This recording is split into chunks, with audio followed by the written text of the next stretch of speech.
Yo soy Alejandra Ramírez Oliva, soy abogada, egresada de la Facultad de Derecho de la Universidad Nacional Autónoma de México. Actualmente colaboro en la Dirección de Vinculación y Transparencia en la Comisión Nacional de los Salarios Mínimos. Es un organismo descentralizado desde el cual se ejecuta uno de los programas torales de la Cuarta Transformación, como es la nueva política de los salarios mínimos. También colaboro como facilitadora en el Instituto Nacional de Formación Política, en el Diplomado de Buen Gobierno. Y bueno, pues estoy ahorita actualmente también participando en estas actividades de capacitación y de formación. Y bueno, es un gusto estar. Yo tengo la oportunidad de iniciar este camino en la administración pública en el año 2000. Fue cuando estaba el licenciado Andrés Manuel López Obrador como jefe de gobierno en la ciudad, en el entonces Distrito Federal. Y bueno, pues fue avasallante el ejemplo que tuve la oportunidad de conocer. Tenía yo 20 años, así que fue elemental para mi formación política, no solamente la formación política, sino esa congruencia que se puede hacer entre la formación política y el desempeño del servicio público, la importancia del servicio público. Posteriormente, bueno, pues ya fue este recorrido. Empecé en la Contraloría General, justamente en el programa de Contralores Ciudadanos. El licenciado traía mucho esta dinámica del combate a la corrupción, la rendición de cuentas, la transparencia, y tenía mucho interés en la promoción de los jóvenes. En ese momento, como les comento, tenía 20 años, entonces sí, pues era mucho este auge en donde él promovía e impulsaba mucho a las personas jóvenes a sumarse a estas actividades. Hacíamos operativos anticorrupción y básicamente eran en espacios. Siempre él procuraba identificar, o las tareas que nos daba era, démosle prioridad a aquellos espacios donde es mayor el impacto, mayor el beneficio para la gente que padece este fenómeno, ¿no?, tan deleznable como es la corrupción, ¿no? Y empezamos con la digitalización, ¿no?, de los documentos jurídicos, las actas de nacimiento, las actas de matrimonio. Empezamos con revisiones y operativos en reclusorios. La verdad que fue una experiencia muy valiosa en compras consolidadas. Él estaba muy interesado desde ese momento en las compras consolidadas. Y a partir de ahí empezó el recorrido. Pasé a la oficina mayor cuando Octavio Romero Oropeza era oficial mayor. Entonces, pues igual también ahí fue muy valioso el aprendizaje. De ahí, bueno, ya pasé a la Secretaría de Desarrollo Social, cuando estaba ahí también encabezando el doctor Martí Batres. Estuvimos también colaborando, pues, era muy destacado, lo comento, porque a mí me llamaba, son como esos puntos en donde uno empieza a conectar la ideología con el quehacer público, Y ahorita llego al punto del servicio popular, pero primero es como este antecedente en el que transito. ¿Qué había ahí en desarrollo social? Eran albergues. Nos tocaba atender los albergues para las mujeres víctimas de violencia familiar. Entonces mis áreas siempre habían sido o jurídicas, evidentemente, o administrativas. Entonces había que tener mucho esta vinculación siempre con todo el rigor del marco normativo, pero también con la sensibilidad que implicaba el desarrollo de un programa ciudadano, ¿no? Entonces, ayudaba mucho la formación que en su momento se tuvo con el licenciado Andrés Manuel, con la contadora Berta Lujano. Entonces, era mucho lo que ellos promovían e impulsaban. Pasamos de desarrollo social, ¿no?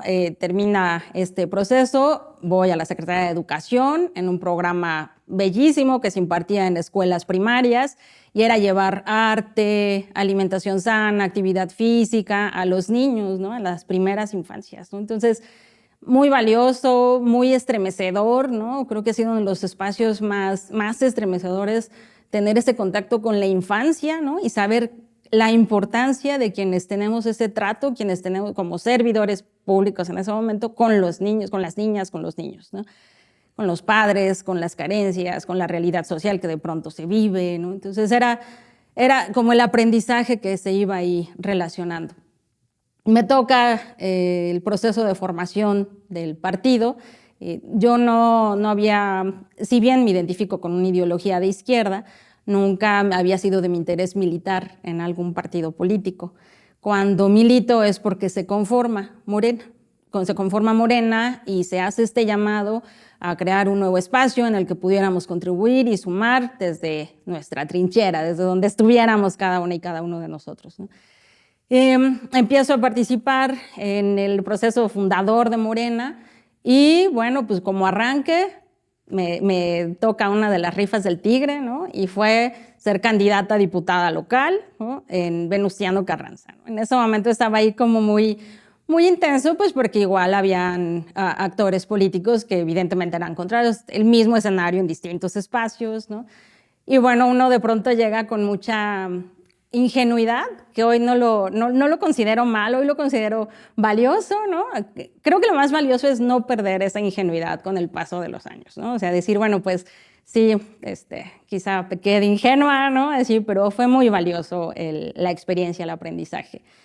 Me toca pasar por ahí, me toca también ser candidata al constituyente, ¿no? Entonces, pero era siempre como este proceso de tocar puertas, de visitar a la gente, de hablar con la gente, sí de la gestión ciudadana, pero no solo de recoger la gestión ciudadana, ¿no? Sino de entregarle resultados a la gente, ¿no? Era no solo dejarlo en la gestión y en que de pronto la ciudadanía tiene como que este proceso catártico, ¿no? de querer ser escuchados. El licenciado Andrés Manuel lo denominaba a veces también cuando hay momentos muy duros, como la cuota de humillación que se tiene que pagar por parte de quien desempeña un cargo público, porque la gente está enojada, estaba enojada de que no le escuchaba, de que no era atendida, de que sus gestiones no eran debidamente canalizadas, ¿no? Entonces, había mucho este vínculo. Y así llego como asesora a la Asamblea Legislativa en el primer congreso del partido Morena. No me toca ser de las que ganan en ese momento, pero fue muy valioso porque el proceso de aprendizaje para mí ha sido como siempre lo que más rescato y llego como asesora. Muchas de las mesas de trabajo, bueno, pues fueron agua, transporte, vialidades, ¿no? Y nuevamente era estar en contacto con mesas de trabajo, con educación, ¿no? Venía también, pues, con todo este proceso ideológico de la defensa de la educación pública y gratuita en 1999, ¿no? Entonces era como volverme a identificar ahora con el Instituto de Educación Media Superior, por ejemplo, y era ir acumulando ese proceso de experiencia. Llego, afortunadamente, en 2018 viene este parteaguas, el triunfo del licenciado Andrés Manuel López Obrador, ¿no? Y bueno, pues ahí ya me tocan también áreas más técnicas, ¿no? Y ahí ya la atención ciudadana, la gestión ciudadana, la administración había sido un proceso valioso de experiencia y demás. Pero acá, bueno, ya era una dirección de lo contencioso en el Senado, ¿no? Entonces ya era como empezar a involucrarme, pues ya a ponerme en el papel de defender a las instituciones que ahora encabezaban un proyecto que veníamos impulsando de muchos años atrás, ¿no? Y pues llego a la Comisión Nacional de los Salarios Mínimos. Insisto, es un área pues completamente árida, ¿no? Pero ahí es cuando me conecto con el Instituto Nacional de Formación Política y es muy valioso, muy valioso el aprendizaje con ellos. Personalmente, es esta definición del servidor popular, ¿no? O sea, ahí es frases del licenciado como del poder solo tiene sentido y se convierte en virtud cuando se pone al servicio de la gente, ¿no? Al servicio del pueblo. Ahí se empieza a materializar, ¿no? O sea, sí tienes de pronto un cargo y es triste esa parte del proceso que en algunos casos se presenta como un cargo llega a obnubilar a las personas, llega a obcecar a las personas y se confunde, se pierde un poco la ideología. Si no se tiene como muy claro de dónde venimos, no sabemos hacia dónde vamos, ¿no? Entonces, en formación política, en el diplomado de buen gobierno, pues me detona mucho esta parte del servidor popular, ¿no? El servidor, o sea, y ahora sí es el mandar obedeciendo, ¿no? O sea, también en su momento había apoyado el proceso del movimiento zapatista, ¿no? Y de pronto de ahí venían estas frases, ¿no? Del mandar obedeciendo, pero se veía muy remoto materializarlo, ¿no? Así, ¿cómo se materializaba, no? Pues eso, el servidor popular está al servicio de su pueblo que confía en un proyecto, ¿no? Que llega a un punto, o sea, no todos pueden ser parte de la administración pública, ¿no? El pueblo confía en alguien en quien deposita esa confianza, ¿no? Entonces sí estoy mandando, ¿no? Pero estoy obedeciendo un mandato popular, algo por lo que votó la gente, algo que eligió la gente. Y pues evidentemente la defensa de la democracia, la igualdad, los derechos, la justicia, ¿no? Ya habían sido ahí conceptos recurrentes. Y pues hoy ahí en la CONASAMI, pues me toca la parte del comité de ética, el comité de transparencia, combate a la corrupción, darle seguimiento a todos esos procesos que de pronto pudieran sonar áridos, insisto, pero que son necesarios, ¿no?, para el funcionamiento de una institución, ¿no?, de una institución. Posteriormente, desde el licenciado Andrés Manuel en el entonces Distrito Federal y actualmente, siempre ha habido como esta intención de la simplificación administrativa, y que fue otra cosa con las que empaté en el Instituto Nacional de Formación Política. ¿Cómo lo hacemos más efectivo, más eficiente, ¿no? Así que funcione para la gente, no que funcione para nosotros, ¿no?, que funcione para la gente.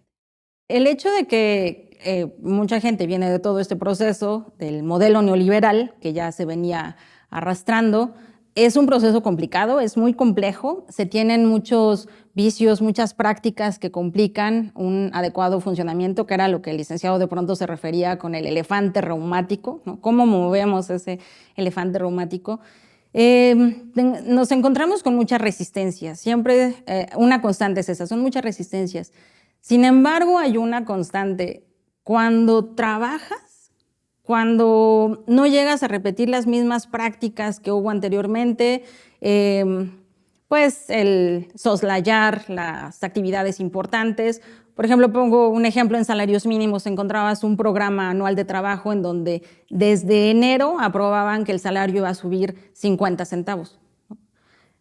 Y trabajaban todo un año y operaban todo un año y gastaban en todas las partidas presupuestales, gastaban el presupuesto y gastaban el sueldo, y para acordar un plan que ya tenían hecho y aprobado desde el principio, desde enero, ¿no?, para subir los 50 centavos, ¿no?, cuando ni siquiera era la proporción o las necesidades o un análisis. Hemos revisado los estudios. A mí me toca hacer esta revisión. Evidentemente, de quienes encabezan ahí el trabajo son economistas de primer nivel, y a mí me toca como la parte jurídica de irlo revisando. Entonces, sí, revisar todos estos documentos, las investigaciones que hacían, y era para llegar a concretar nada o casi nada, ¿no? O sea, era risorio. Y de pronto, o sea, cuando la gente, los trabajadores que se quedan o que son parte de operativos, ¿no?, que son parte de la base, enfrentamos mucho esas resistencias de ¿por qué me vas a poner a trabajar ahora, ¿no? ¿Por qué ahora sí tenemos que hacer una investigación? ¿Por qué ahora sí tenemos que hacer estadística? ¿Por qué ahora tenemos que entregarte un producto, ¿no? ¿Por qué me vas a pedir un producto? Incluso es esta resistencia de ¿por qué me vas a evaluar, ¿no? ¿Y tú con qué calidad me vas a evaluar?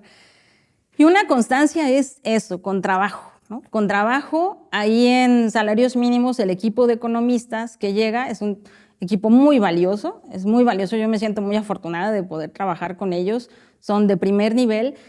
Y además de todo, no es el clásico economista, no quiero citar específicamente a alguien, pero para que nos ubiquemos a lo mejor a Carstens, ¿no? O sea, si tuviéramos una referencia, ¿no? O sea, no son ese economista que viene a filosofar sobre la economía o a hablar de un escenario, que no construyen, que no hacen, sino son economistas que se ponen la playera y que verdaderamente no están ahí por un cargo, por un sueldo, ¿no?, por el tiempo que trabajan, ¿no? O sea, arrastran el lápiz. O sea, son economistas que se ponen ellos a trabajarlo, a hacerlo, a elaborarlo, que incluso practican la economía moral, ¿no? Entonces, de pronto los trabajadores operativos ven el libro de economía moral y así como que en el escritorio ya llegan y lo ven y dicen, ay, ¿qué es economía moral, no? Así estos están como mal, ¿de dónde vinieron todos juntos, no? Así.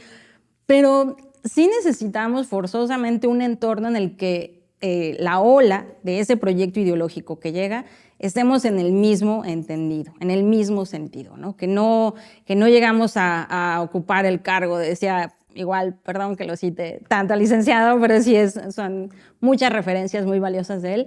Decía, él no es el cargo, es el encargo, ¿no? No es el cargo, es el encargo. Y bueno, pues para nosotros han habido madrugadas muy, muy valiosas, ¿no?, muy gratificantes, cuando llegamos a tener los resultados de INEGI y vemos que 9 millones de personas salen de la pobreza, también por las políticas y medidas sociales implementadas por la Cuarta Transformación, pero principalmente también por el incremento a los salarios mínimos, ¿no? Entonces, saber que trabajamos eso para la gente que más trabaja, que menos tiene, que siempre ha sufrido, encontramos cosas estrujantes, ¿no? movimientos de jornaleros agrícolas que habían solicitado el reconocimiento de su profesión desde los años 70.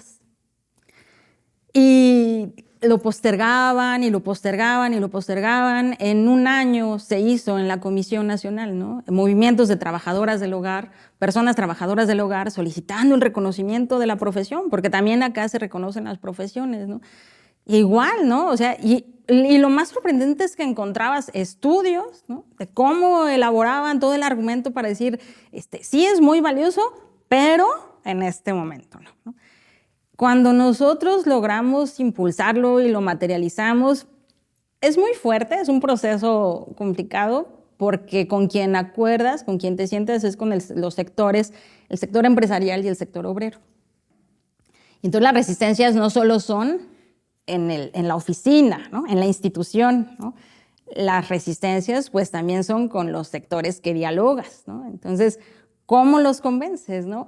Y algo que de pronto vamos construyendo y lo conversamos cuando ya hacemos como el análisis de las cosas que se lograron, que se construyeron, coincidimos en esta parte que les sorprende mucho, ¿no?, ver que el servicio popular que se imparte en la CONASAMI pues no es fácil de adular, ¿no? No es fácil de comprar, ¿no? No es fácil de seducir, ¿no? Es un servicio popular que les ha costado ahí trabajo y al final, pues, o son parte del aula o en un movimiento, y ahora que está la cuarta transformación, pues resulta muy fácil exhibirlos y evidenciar a quien no se suma a este proceso transformador de reconocimiento de derechos, ¿no?, para todos los sectores populares, para todo el pueblo, ¿no? Y sí, ha sido como esta parte de esta ola. Y sí, sin duda, para lograr impulsar todos estos procesos que sí